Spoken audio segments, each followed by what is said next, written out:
Good morning from Guptkashi. झोप छान झाली कारण काल खूप जास्त हेक्टिक झालेलं, कारण दिवसभर काल पूर्ण गाडीतच बसून होतो. संध्याकाळी आल्यानंतर जेवलो, ते रूममध्ये पडल्या मला तरी झोप लागलेली.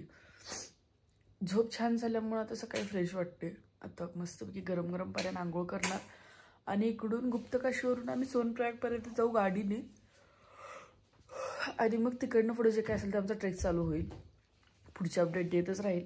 इथं नाश्ता करायला सांगितलं आहे हॉटेल. इकडं विषय असा आहे की हॉटेल आणि होमस्टे एकत्र असल्यासारखं आहे. हे जे हॉटेलचे ओनर असतात तेच लोक जेवण वगैरे बनवून आपल्याला देतात. पुढची अपडेट देतच राहील मी. All set for the Kedarnath trip. त्याच्या आधी मस्तपैकी भरपेट नाश्ता करायचा आहे. सकाळचे 6:30 वाजतात. अशा रीतीने मी प्रतीक्षा शिंदे, कॅमेरामॅन प्रतीक्षा शिंदेसोबतच साइनिंग ऑफ. बट अभी तो फिलहाल कुछ नहीं है, तो मौसम अभी फिलहाल क्लियर है. Stay continue.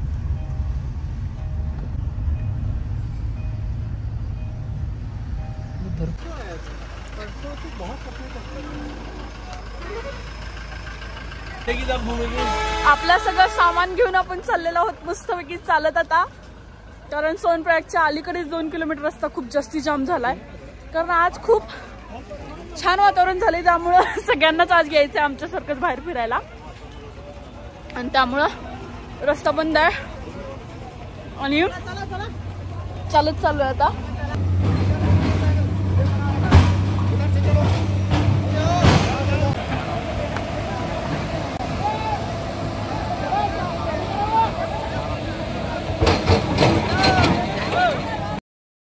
प्रयागमधला रस्ता बंद होता, त्यामुळे आम्ही पुढे चालत ज्याला चालवलं त्यावेळेला आम्हाला हे मार्केट दिसलं. इथे तुम्हाला तुमच्या गरजेच्या सगळ्या गोष्टी मिळून जातील, पॉन्चोपासून फळांपर्यंत. आणि रामपूर, सीतापूर आणि सोनप्रयाग हे जे ठिकाण आहे तिथे तुम्हाला सगळे हॉटेल्स मिळतील, कारण केदारनाथ हॉटेल खूप महाग आहेत. तिथून पुढे आल्यानंतर सोनप्रयागमध्ये इथं हे असं रजिस्ट्रेशन होतं. तुमच्या फोनमध्ये जे तुमचं बुकिंग आहे ते बघितलं जातं आणि तुम्हाला पास दिला जातो. इकडून तुम्ही पुढे तुमची जर्नी कंटिन्यू करू शकताय. इथंच तुमचं खच्चरचं पण स्टँड आहे, जे की बुकिंग करून तुम्हाला खेचरं मिळू शकतात, डोली मिळू शकते. बरीच गर्दी होती इथं खेचरं घेण्यासाठी, कारण ऊन पण वाढलेलं होतं. पुढं आल्यानंतर वातावरण चेंज व्हायला जराही वेळ लागला नाही. इकडं वातावरण फ्रॅक्शन ऑफ सेकंड्समध्ये चेंज होत असतं.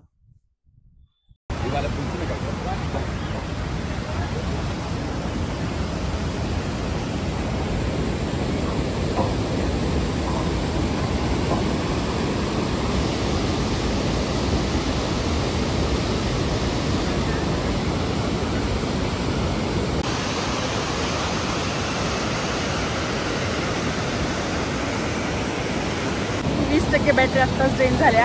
आत्ता गौरीकुंडपर्यंत पोहोचलो आहे, कारण असं होतं की आमची जी गाडी होती ती यायच्या जागेला बरोबर रस्ता कसलेला होता, त्यामुळे 3 ते 4 किलोमीटर आम्ही चालून सोनप्रयागपर्यंत पोहोचलो. सोनप्रयाग नंतर मग आम्हाला एक थोडंसं अंतर पार केल्यानंतर टॅक्सी मिळाली. ती टॅक्सी आम्हाला घेऊन इथं गौरीकुंडपर्यंत आणून सोडल्या. आता पुढं केदारनाथकडे चाललो आहे. जय श्री बाबा केदार. Please bless us. खूप जास्ती हाल व्हायला लागले. सगळ्यात कठीण आहे ही यात्रा, खूप जास्ती. ही हालत झाली आता. एक 1-2 तास चालून ही हालत झाल्या. लई वाईट आहे हालत इकडं, खूप जास्ती. म्हणजे एकतर आम्ही चुकलो की आम्ही लगेच जास्ती घेतले. दुसरी गोष्ट अशी की खरंच हे नेक्स्ट इम्पॉसिबल आहे. लई गट्स पाहिजेत, लई म्हणजे लई.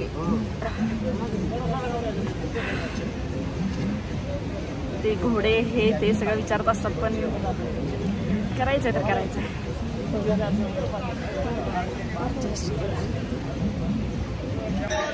पहाडमध्ये मोसम खराब व्हायला वेळ लागत नाही म्हणतात, ते काय खोटं नाही. लई वाईट बॅटरी ड्रेन झाल्या इथं. आता इथं रामबाडामध्ये कदाचित काहीतरी खायचं वगैरे ठिकाण आहे. दादा यायला लागला. दादाची बॅटरी ड्रेन आहे. कुठं गेला? दादाची बॅटरी ड्रेन आहे. बडी लिंचोली असं काहीतरी हा स्टॉप आहे जिथं थांबलोय. पाय दम तोडल्यात. अजून बरेच जण यायला लागल्यात. It's not a easy task to complete म्हणजे जर रस्ता क्लिअर असता तर माणसानं केलंही असतं, पण विषय असा आहे की इकडं रस्त्याने खूप जास्त खेचरा असतात, त्यामुळं ते जितका रोड घेतात आपल्याला रोड खूप जास्ती फक ऑफ, आपल्याला रोड खूप कमी मिळतो चालण्यासाठी आणि त्यामुळे हे खूप मोठं चॅलेंज आहे, खूप मोठं टास्क आहे हे कंप्लीट करण्यासाठी. ही गोष्ट पण आहे की देव सहसा मिळत नाही आणि त्यासाठी त्रास हा करावाच लागतो. Is my survivor of the day आणि मी गिवअप केले. सो भैया आता मला वरपर्यंत सोडणार आहे आणि he is a really good man. मी ह्यांचा नंबर मेन्शन करेल. If you visited to Kedarnath यांना नक्की कॉन्टॅक्ट करा, ह्यांच्याकडे बरेच घोडे आहेत, हे तुम्हाला हेल्प करतील. Thank you so much. केदारनाथ थोडंसंच राहिलेलं आहे आणि मॅडमांनी अशा रीतीने गिवअप केलेलं आहे आणि नाईला जर असतो आता एक खचर करावं लागलं आहे आपल्याला आणि आपण त्यांनी जात आहोत. सॉरी.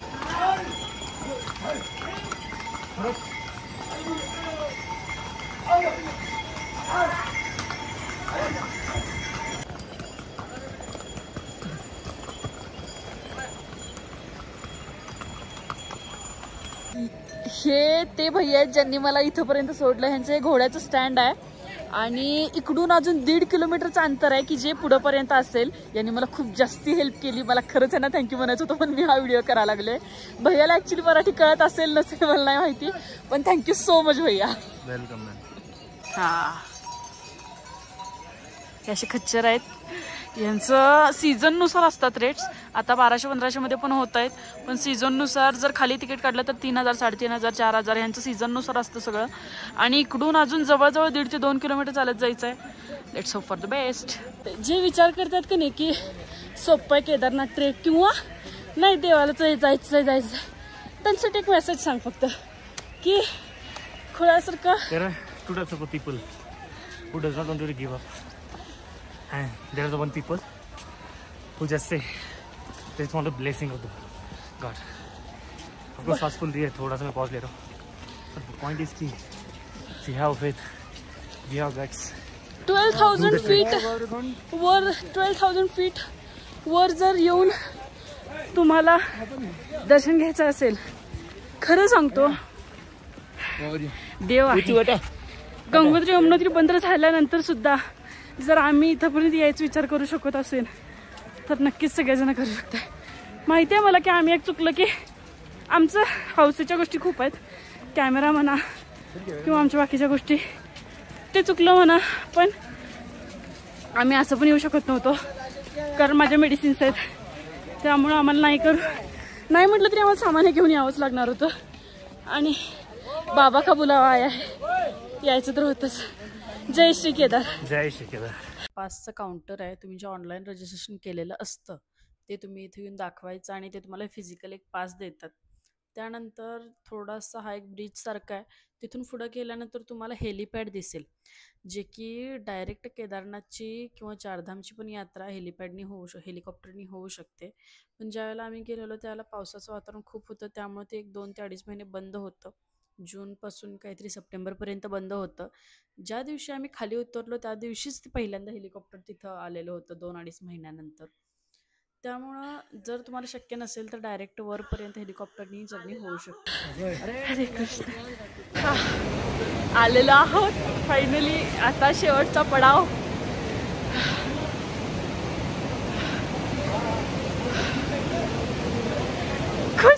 खूप जास्त ज्या वेळेला मला खूप जास्ती खुश पास मिळालेला आहे अशा रीतीनं. एवढा छान Ganpati Bappa Morya.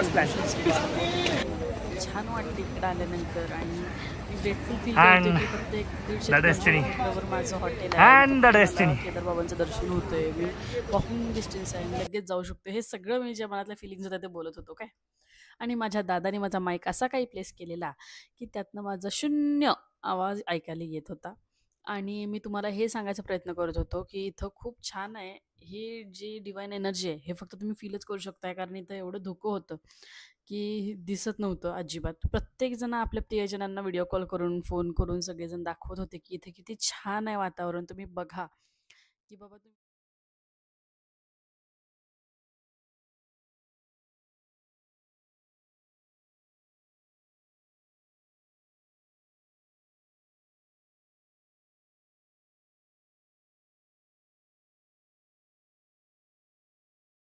Good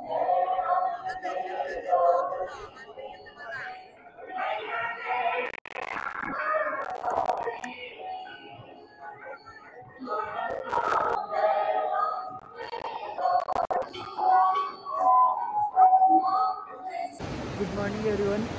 it's 3:45 in the morning आणि आता आम्ही चाललेलो आहोत केदारनाथच्या दर्शनासाठी.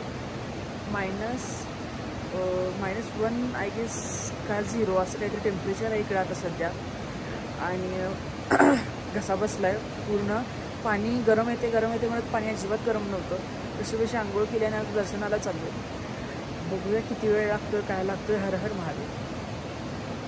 हॉटेलपासून मंदिर एक 300 मीटरच्या 200 100 पण नसेल आय गेस. खूप जवळ आहे माझं हॉटेल, त्यामुळे मी लगेच आलेलो आहे इथं. आणि जितक्या लवकर तुम्ही स्टार्ट कराल तितक्या लवकर तुमच्यासाठी खूप छान असेल, कारण सकाळची पूर्ण भीड कमी असते.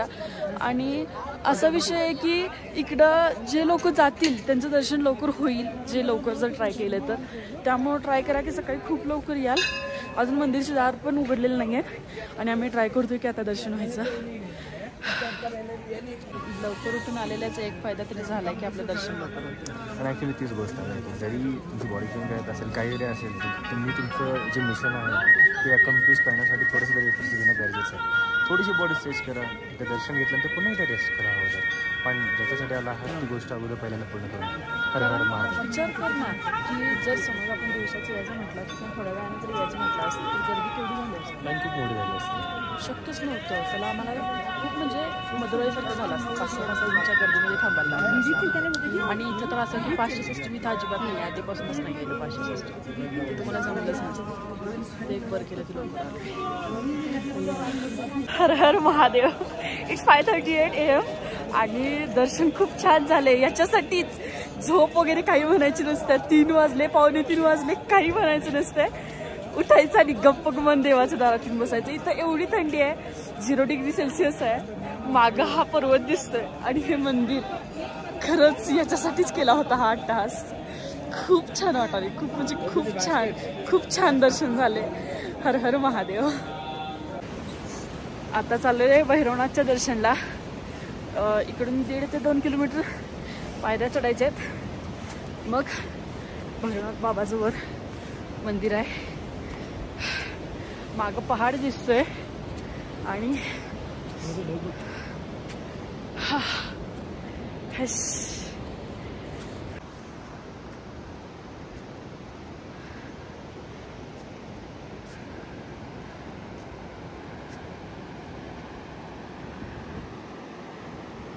चंद्र दिसतोय हा. आणि इकडनं थोड्याच वेळात सूर्य येईल. हर हर महादेव. बाबा भैरवनाथांचं मंदिर. केदारनाथ बाबा के दर्शन तो हो गए हैं. आता चाललोय आपण खाली. ऊन आता रखरखीत पडले. खाली जाईल तोवर आणि पुन्हा अंधार होईलच.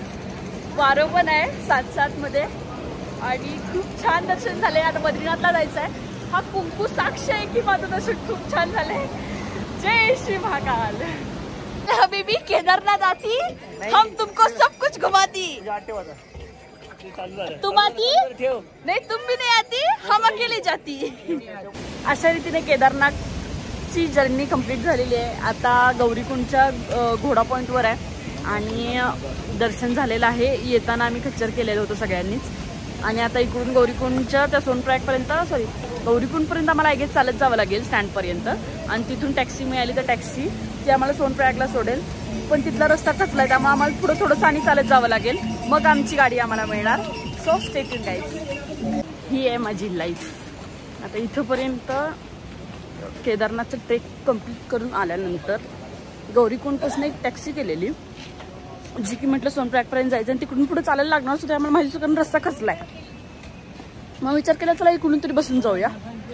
पण नाही, आयुष्यात खुशी कधी मिळेल ना, शक्यच नाही. तिकडनं आता पुन्हा रस्ता जाम झालेला आहे हा अशा रीतीने सगळा. आणि आता इकडून चालत चाललेलो आहोत. काहीतरी दरड कोसळी का काय झाले काय माहिती. 1 मिनिट दाखवतो.